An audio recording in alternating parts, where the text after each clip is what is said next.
Est-ce que vous savez que vous vous fiez souvent à des fausses apparences? Sérieux? J'ai remarqué ça. Mais j'aimerais vous montrer un exemple. Je voudrais vous parler de quelqu'un qui est vraiment très bien vu, qui a l'air tout mignon, tout gentil, qui répand soi-disant de l'amour, mais qu'en fait, c'est la plus grosse saloperie que papa ait créée. Je voudrais vous parler de Cupidon. Vous voyez ce petit ange là, avec une couche culotte depuis qu'on lui a dit qu'on en avait marre de voir son cul, et il se baladait comme ça avec ses ailes à poil.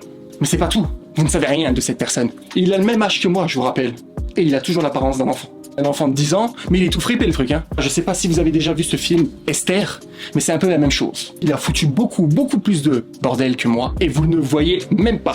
D'ailleurs, moi je n'ai rien fait du tout, c'est vous qui l'avez fait tout seul, encore une fois. C'est juste que moi, je suis, on va dire, le dieu du bouc émissaire. Vous comprenez le terme bouc émissaire? C'est moi. Déjà, première chose, il faut savoir que Cupidon est aveugle. Est-ce que vous trouvez ça normal qu'on refile une arme à un enfant aveugle? Et ce petit con s'amuse à chuter tout et n'importe quoi. Soi-disant, l'amour est aveugle. Alors il voit avec l'âme. Et ben vous le verrez voler. On s'est tapé ses testicules en plein dans le front plusieurs fois. Déjà il est complètement défiguré. Quand on choisit un arc au lieu d'une canne blanche, on peut pas éviter les murs. C'est un danger public. Il lui manque des dents et il est comme ça, ok? Il est éclaté. Mais c'est quoi cette invention, quoi? Papa, je comprends pas. Vous êtes encore là à dire « Oh, Cupidon, Cupidon !» avec des petits cœurs et tout. Genre, c'est l'ange parfait. C'est le plus gros psychopathe qu'on ait inventé. Encore une fois, vous vous fiez aux apparences, voilà. Il faut savoir que quand il tire avec ses saloperies de flèches et qu'il touche quelqu'un, ce quelqu'un tombe amoureux de la première personne qu'il voit. Vous vous êtes resté sur la belle image magnifique, il vise un homme, il vise une femme, comme par hasard ils vont très bien ensemble, ils se mettent ensemble, ils tombent amoureux ensemble, ils font des enfants ensemble, ils meurent ensemble. Connerie. Ça, c'était avant, au tout début. En fait, ça marche seulement si vous voyez la personne. Comprenez?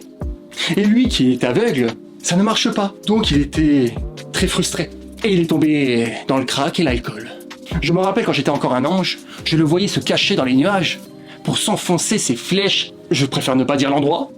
Il a tout essayé, ça n'a jamais fonctionné. Sa frustration l'a poussé à se venger contre l'humanité, on sait pas pourquoi. Et il a commencé à avoir des sales idées. Qu'est-ce qui se passe si je vise une femme accompagnée d'une femme? Ce qu'il a fait. La femme est tombée amoureuse de cette femme-là, et vice-versa. Ce qui a excité les hommes, et ces femmes ont découvert des cunis de qualité. Son plan n'a pas marché. Qu'est-ce qu'il a fait? Il a commencé à viser un homme qui était avec un homme. Et voilà comment l'homosexualité a été créée. Mais ça ne dérangeait personne. Au contraire, les humains baignaient dans l'amour. C'était beau. Vous étiez en train de vous reproduire comme des rats. Et en moins de 2, il a régularisé, ce qui l'a énormément énervé, parce que sans vouloir, il avait fait une bonne action. Donc ça n'a pas marché. Du coup, il a essayé de faire la même chose, mais avec des imbéciles. Vous voyez? Et ces imbéciles-là, on ne sait pas comment, mais ils ont réussi à résister à leur amour. Ils se sentaient mal, et ils ont commencé à pointer du doigt ceux qui n'avaient aucune gêne, et qui acceptaient ce qu'ils étaient. Et c'est là que l'homophobie a été créée. Là, il a commencé à foutre le bordel. Bien sûr, il ne s'est pas arrêté là. Il s'est après amusé à viser des gens qui restaient en famille. Oui, le Nord a été beaucoup plus touché que le Sud, soi-disant. Je vous rappelle qu'Adam et Ève prouvent que la consanguinité est soi-disant naturelle. Ensuite, il s'est amusé à tirer plusieurs fois sur les mêmes personnes. Et c'est là qu'il a créé l'infidélité. C'est là que vous avez découvert les chagrins d'amour, la tristesse, les dépressions, à se venger, à piquer la femme de l'autre, l'homme de l'autre. Je le voyais avec ses dents en moins, dans son coin, à rigoler. Et puis en plus de ça, on me pointait du doigt.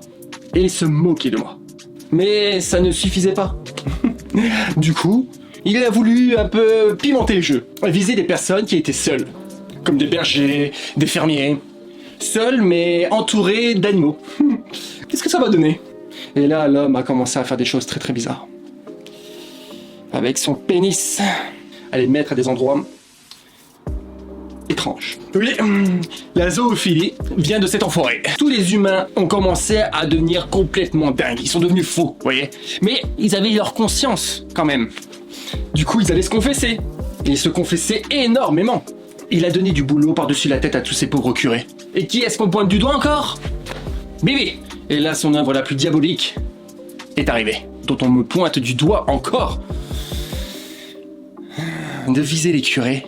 J'ai pas envie de dire la suite, c'est trop dégueulasse. Donc ce petit ange que personne soupçonne a inventé l'homophobie, l'infidélité, la zoophilie, la pédophilie et la consanguinerie. Voilà, une Marie 5 doigts dans ta gueule. Bravo, vive la Saint-Valentin. Et moi, pendant que je vous punis, lui il est à côté et il se marre. Fils de p***. Donc c'est très simple, si je retombe sur ce mec, je lui fais bouffer son arc et je lui enfonce ses flèches et son carquois dans le cul.